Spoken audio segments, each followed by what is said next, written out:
Bienvenue sur le cours de statistiques et probabilités en biostatistique.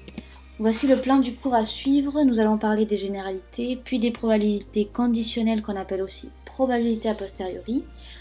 Ensuite, nous allons parler du théorème de Bayes et enfin des applications aux tests statistiques. Du coup, on réalise tout d'abord une expérience aléatoire. Qu'est-ce que c'est qu'une expérience aléatoire? C'est une expérience dont on ne peut pas prévoir le résultat. Et on appelle oméga, ou ensemble fondamental, l'ensemble des résultats possibles de cette expérience aléatoire. Du coup, on l'a ici schématisé en bleu. La probabilité de l'ensemble des événements de oméga, donc P de oméga, est égale à 1. Cet ensemble fondamental, il peut être fini. Par exemple, si on lance un dé à 6 faces équilibré et qu'on note le chiffre obtenu, l'ensemble fondamental est fini. C'est-à-dire qu'on peut obtenir 1, 2, 3, 4, 5 ou 6, mais pas autre chose. Donc c'est un ensemble fini. L'ensemble fondamental peut également être un ensemble indéfini dénombrable, c'est-à-dire un ensemble d'entiers. Par exemple, si on lance un dé équilibré à 6 faces, autant de fois qu'il faut pour obtenir le chiffre 2, l'ensemble fondamental est infini dénombrable, c'est-à-dire qu'il aura il sera composé d'un très grand nombre d'options, mais ce nombre d'options sera dénombrable. Enfin, l'ensemble fondamental peut être un infini indénombrable, c'est-à-dire un ensemble de réels. On s'intéresse par exemple à la durée de vie d'une bactérie. La durée de vie d'une bactérie, elle est entre 0 et plus l'infini, en notion de temps. C'est donc un ensemble fondamental qui est infini, indénombrable. Ici, on prend A et B, deux événements élémentaires possibles existant sur oméga. La probabilité d'un événement est toujours comprise entre 0 et 1. Si on prend l'exemple de l'événement A, la probabilité de A est comprise entre 0 et 1. Plus A est proche de 1, plus P de A est proche de 1, plus l'événement A de chances de se réaliser. Donc c'est schématiquement notre P de A, s'il augmente, alors la taille de A augmente aussi. On appelle A bar ou événement contraire de A tout ce qui est l'événement non A. C'est-à-dire ici schématiquement on a A, donc A bar ça sera tout ce qui est en dehors de A. Et par exemple si on prend un dé équilibré à 6 faces, etc., qu'on le tire et qu'on dit l'événement A c'est obtenir 2. Et bien l'événement contraire de A, ou A bar, ça sera obtenir tout sauf 2. Donc obtenir 1, 3, 4, 5, 6. Et petite formule à connaître, P de A bar est égal à 1 moins P de A. P de A inter B, ou P de A et B, est l'ensemble des événements élémentaires qui réalisent à la fois l'événement A et l'événement B. Donc ici, schématiquement, c'est la croisée entre A et B, c'est-à-dire la réunion entre A et B, donc en rouge. P de A union B, c'est l'ensemble des événements élémentaires qui réalisent soit A, soit B. Donc ici, on n'a pas A et B en même temps. Donc on enlève notre partie centrale. On appelle A et B deux événements incompatibles ou exclusifs si A et B ne peuvent pas se réaliser en même temps. Donc schématiquement, ça veut dire quoi? Ça veut dire que A et B, ils ne peuvent pas se recouvrir comme on a vu précédemment. C'est-à-dire que A et B ne fonctionneront jamais ensemble. Dans ce cas-là, P de A inter B est l'ensemble vide. Donc P de A inter B est nul. Ici, une petite formule de cours à connaître. P de A union B est égal à P de A plus P de B moins P de A inter B. Donc ici, c'est valable tout le temps. Donc c'est-à-dire tous les événements compatibles et incompatibles. Mais dans le cas des événements incompatibles, on aura une spécificité sur cette formule. On nous dit, et on l'a vu, que P de A inter B et l'ensemble vide. Donc si on si on injecte P de A inter B dans notre formule précédemment vue, on obtient bien que P de A ou B est égal à P de A plus P de B seulement. Ensuite, on passe au grand 2, c'est-à-dire les probabilités conditionnelles ou a posteriori. On a vu les probabilités a priori, donc tout ce qu'on a vu là classiquement, donc P de A, etc. Maintenant, on va voir les probabilités a posteriori, c'est-à-dire P de A sachant B. On note du coup P de A sachant B, la probabilité de réaliser l'événement A, sachant que l'événement B s'est déjà réalisé. Ici, vous avez une formule de cours à connaître, que P de A sachant B est égal à P de A inter B sur P de B. Schématiquement, si on fait un arbre, P de A sachant B est égal à cette partie de l'arbre. Donc ici, on a P de B, et donc on sait qu'on a réalisé P de B, et après on veut réaliser P de A. Donc P de A sachant B, c'est cette partie de l'arbre. Et P de A inter B, c'est le fait de réaliser A et B. Donc ici, ça sera égal à P de B fois P de A sachant B. Cette formule découle directement de la première formule qu'on a vue sur le diapo des probabilités conditionnelles. La notion d'indépendance est très importante à comprendre et à connaître. Deux événements, A et B, sont indépendants si et seulement si la réalisation de A ne dépend pas de celle de B. Autrement dit, P de A sachant B est égal à P de B, c'est-à-dire que B n'influe jamais dans la réalisation de A. Par exemple, on est à la maternité et on a deux enfants qui naissent, de deux parents différents ou non. On appelle A l'événement l'enfant numéro 1 est une fille et B l'enfant numéro 2 est un garçon. Les deux événements sont forcément indépendants parce que le fait d'avoir une fille en premier lieu n'impacte pas sur le fait d'avoir un garçon en enfant numéro 2. Donc ces deux événements sont indépendants.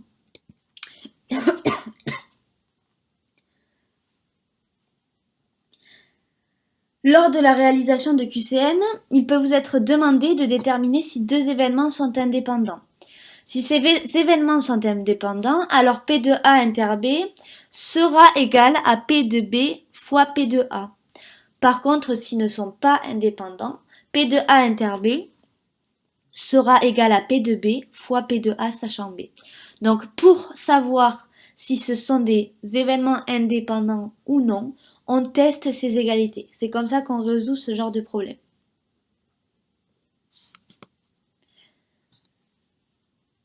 Si deux événements sont incompatibles, alors ils seront forcément dépendants. On rappelle que deux événements incompatibles ne peuvent pas se réaliser en même temps. Donc si A se réalise, alors forcément B ne se réalise pas. Et inversement, si B se réalise, alors forcément A ne se réalise pas. Cela montre donc que ces deux événements sont dépendants, puisque la réalisation de A dépend de la non-réalisation de B. En 3, le théorème de Bayes. Le théorème de Bayes permet de calculer les probabilités conditionnelles en fonction des autres probabilités conditionnelles. On rappelle ici ce qu'on a vu précédemment, quelques diapos auparavant. Et on fait de même avec toutes les autres branches de l'arbre.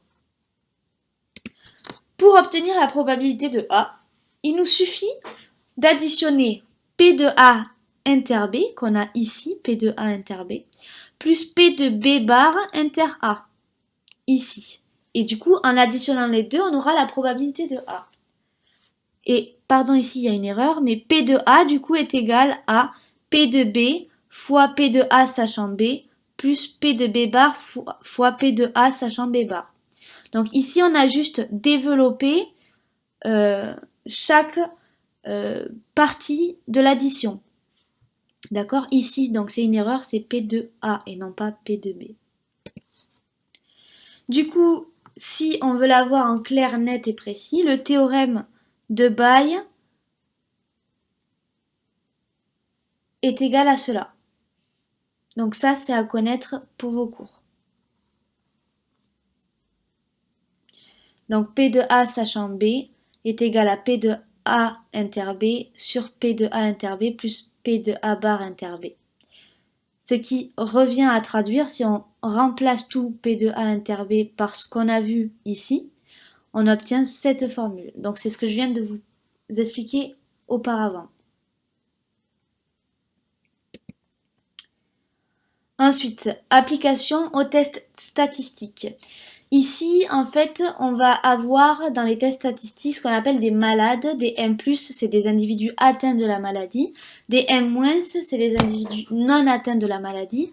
Et des T+, c'est-à-dire des individus positifs au test qu'on a réalisé par rapport à cette maladie. Et des T-, c'est-à-dire des individus négatifs au test. Ce qu'on appelle vrai positif, ici, ce sont l'ensemble des malades qui sont positifs au test. Donc en fait, ça revient à dire qu'en termes de probabilité, c'est P de M+, inter T+. Ensuite, on fait de même avec tous les autres. Ici, on a les faux négatifs, c'est-à-dire les malades négatifs au test, P de M+, inter T-. Les faux positifs, les sains positifs au test, c'est-à-dire P de M- inter T+, et les sains négatifs au test, c'est-à-dire P de M- inter T-. Les tests statistiques ont un certain nombre de caractéristiques. La première que l'on abordera ici, c'est la sensibilité, ce qu'on appelle la sensibilité, ou SE. C'est la probabilité d'être positif au test chez les sujets malades. Donc c'est la probabilité d'être positif au test, sachant qu'on est malade. Donc P de T+, sachant M+. Et donc, en fait, ça revient à dire que c'est égal à VP sur VP plus Fn. Et donc les vrais positifs et les faux négatifs, c'est l'ensemble des malades. Donc c'est la probabilité d'être positif au test chez les sujets malades.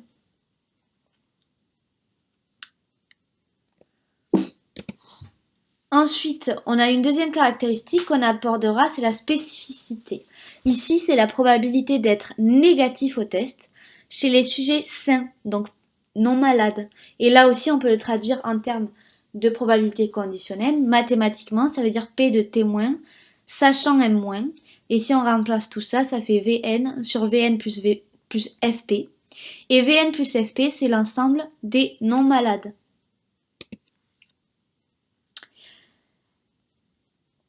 Il existe certains points à connaître sur la sensibilité et la spécificité. 1. Ce sont des caractéristiques qu'on dit intrinsèques au test. 2. Elles ne dépendent pas de la prévalence de la maladie. Je vais rappeler quand même que la prévalence de la maladie, ce qu'on appelle P de M+, c'est le nombre de cas d'une maladie dans une population. Et enfin, troisième point à savoir sur la sensibilité et la spécificité, ces deux caractéristiques varient en sens inverse, c'est-à-dire que quand la spécificité augmente, alors la sensibilité diminue. Et si la spécificité diminue, la sensibilité augmente. La troisième caractéristique que l'on abordera ici, c'est la VPP, ce qu'on appelle la valeur prédictive positive. C'est la probabilité d'être malade chez les individus positifs. Donc là également, c'est une probabilité conditionnelle, P de M+, sachant T+. Et donc, comme on remplace précédemment, on a VP sur VP plus FP. Et VP plus FP, c'est l'ensemble des positifs. Donc, on a VP sur T+. La dernière caractéristique que l'on abordera, ça sera la VPN.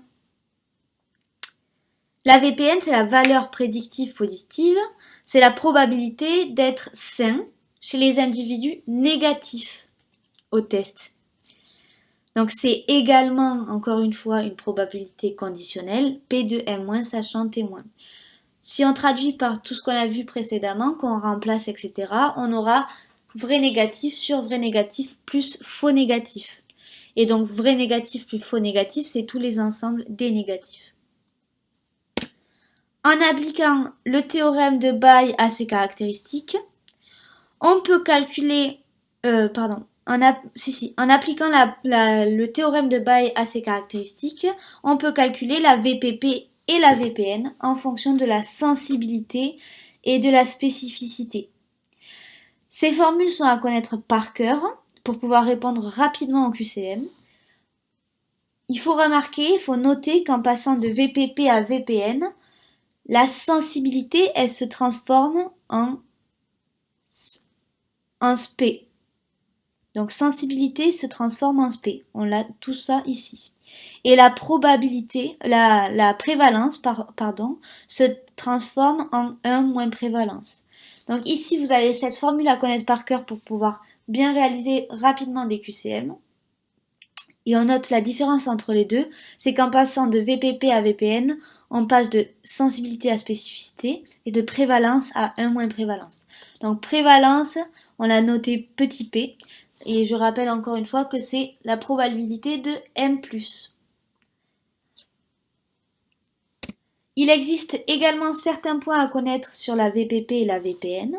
1. Ils dépendent de la prévalence, de la sensibilité et de la spécificité, comme on a vu précédemment. C'est une notion essentielle à connaître. 2. Il faut connaître la variation de la VPP et de la VPN en fonction de la prévalence.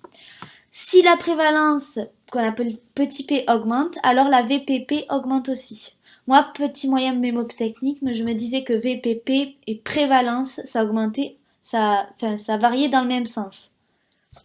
Du coup, VPP et prévalence varient dans le même sens. Donc, si la prévalence augmente, la VPP augmente. Par contre, la VPN diminue. Si la prévalence diminue, la VPP diminue et la VPN augmente.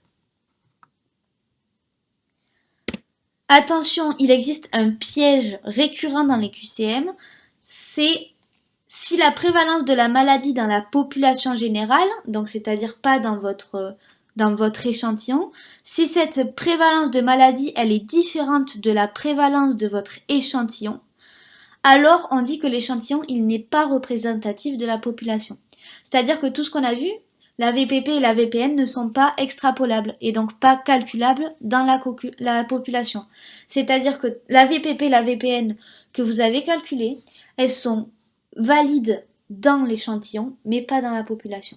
Donc il faut bien faire attention si la prévalence est égale dans l'échantillon et la population. Si elle est égale, alors vous pouvez dire que la VPP et VPN sont les mêmes dans la population et dans l'échantillon. Par contre, si c'est différent, la VPP et la VPN que vous avez calculée ne sera strictement valable qu'à l'échantillon. Et du coup, merci beaucoup d'avoir suivi ce cours et j'espère que vous avez tout compris.